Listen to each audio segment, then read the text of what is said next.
Welcome.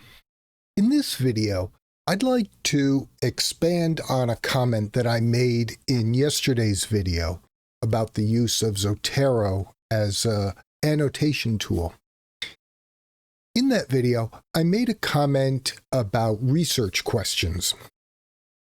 And today, I'd like to expand on that comment and offer some thoughts about the creation of appropriate research questions as part of an academic exercise. In gathering my thoughts about creating research questions, I found that it may be necessary for me to describe the value of a research question. So, as a good academic, I wrote down my thoughts.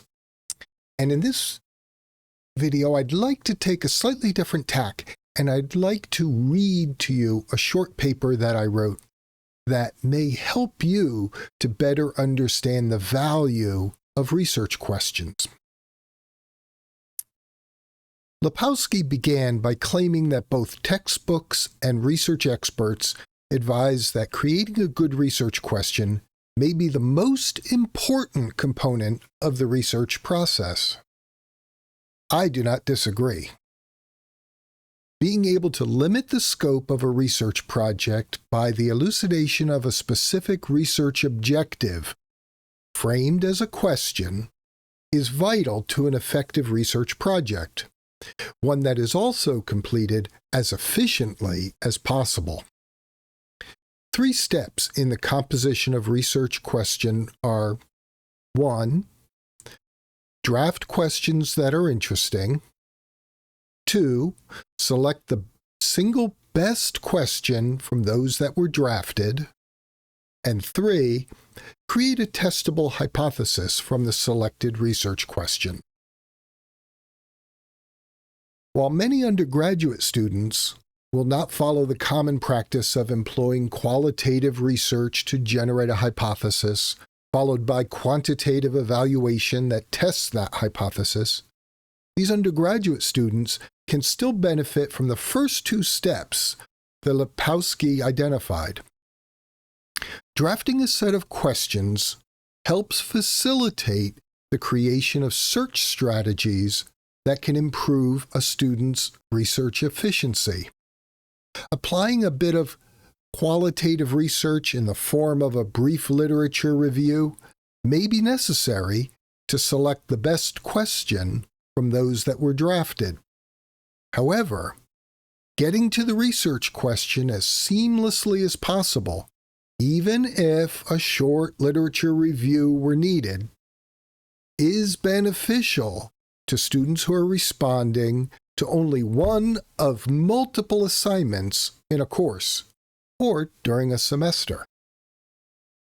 Graduate students, particularly those pursuing a Ph.D. degree, must contribute to the knowledge of a phenomenon, usually by either expanding or creating a theory.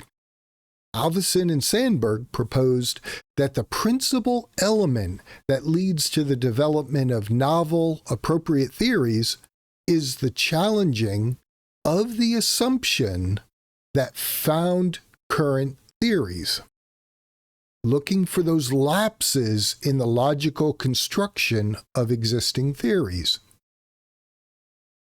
Finding the problems that exist in or are created by phenomena is a time-worn approach to problem identification and is taught in most graduate research foundations courses. However, seeking to identify that which is missing from current theories presents an alternative approach to developing research questions, possibly offering not simply expansions of current theories, but new data that demonstrate the need for wholly new theories as explanations for phenomena. Research papers are assigned to both student groups, undergraduate and graduate. These papers that are assigned must be completed as efficiently as possible while allowing the students to demonstrate appropriate command of the course material. Students likely wish to progress through the research process and get on with the other steps of producing a response to an assignment.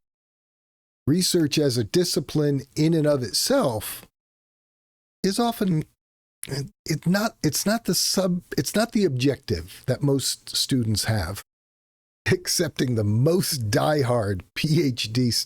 candidates.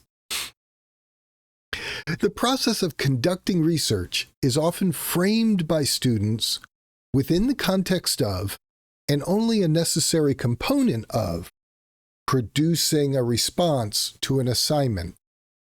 In other words, writing the research paper.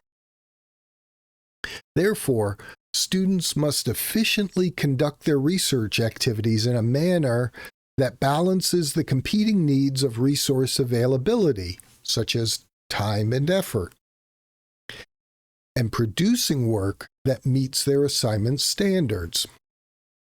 It's not the research that's the goal for most students.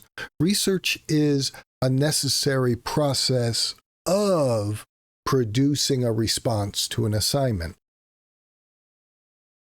Recognizing that research is not the objective of most academic assignments, but is a necessary component of many, research serves to focus students' attention on relevant information. Of course, composing a good research question that focuses the student's attention toward materials that are appropriate for the assignment can also guide the student to better engage with the relevant materials. A good research question can also allow students to demonstrate to themselves their research skills that may encourage them to carry those skills forward to future coursework and to their career work. I cited two sources in this paper, Alvison and Sandberg and Lipowski. Both are available publicly without needing to pass through a paywall. I know it's probably not the most fun thing to do, to listen to a professor read a short paper. I'll include the text of the paper in the description below this video. I want to emphasize how important it is to know what question you wish to answer during your research. For example, what is the effect of? What are the potential outcomes of? And then fill in the blank.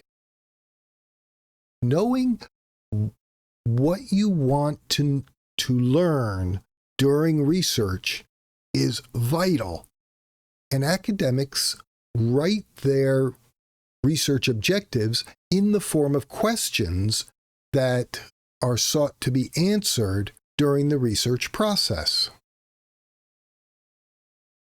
If you're an undergraduate student, or if you're just about to enter college from high school, you may be comparing my comments to what was taught to you in high school. And I don't mean to contradict your high school teachers, but the goal of research in high school was often the acquisition and then the regurgitation of data. Book reports, thesis reports, personal narratives are common writing assignments in high school. These writing exercises require acquisition of data and then the restatement of that data as a goal in and of itself. That is the assignment. In college, you'll be asked to synthesize knowledge by acquiring data, analyzing it, qualifying it, and putting the data from multiple sources together to generate new knowledge. So the research process in college is more focused. Not only is it expected that you will read papers of higher quality rather than typically reading a book for a book report or a magazine article for a summary assignment. In college, we'll be asking you to read fairly complex academic papers, using your textbooks as a guide, but textbooks in and of themselves are not expert sources. They are written as guides for students. So in reading the more complex material and seeking to identify the salient information within those papers, you'll need to know for what you are looking, or said in plain English, what you're looking for. And it's through the creation of research questions that you can best know when you're finding data that's appropriate for your research project. If your research question is framed as, how does some phenomenon affect some object, then understanding from where the phenomenon arose, you'll be able to recognize that that's unimportant.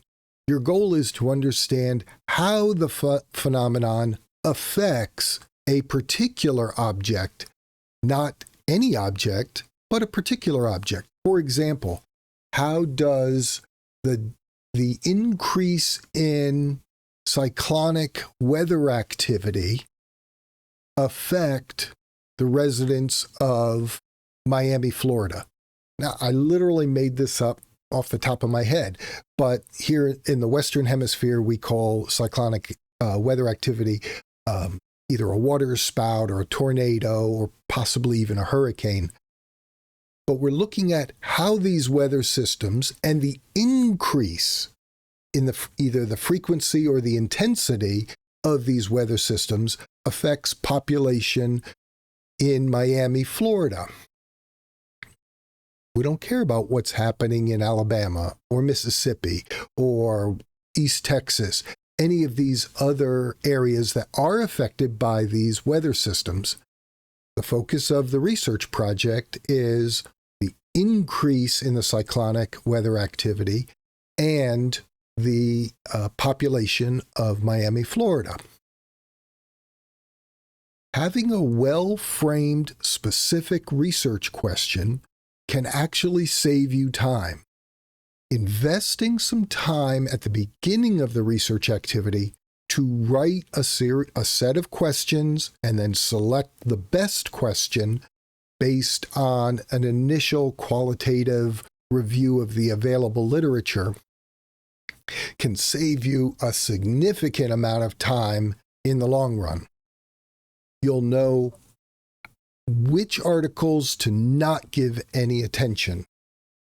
You'll recognize articles that may be appropriate to your research needs because you know what your research question is.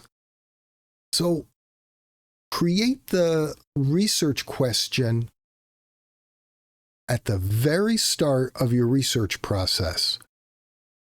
And as you log into your university library and you start culling through material, you'll more quickly know which materials you can ignore and which materials you should probably give some attention. I hope these comments about creating a research question are helpful to you. Creating the research question is a process that requires some practice. It didn't come naturally to me, and I have met very few students in my career who naturally frame good questions. It's something they have to learn and practice.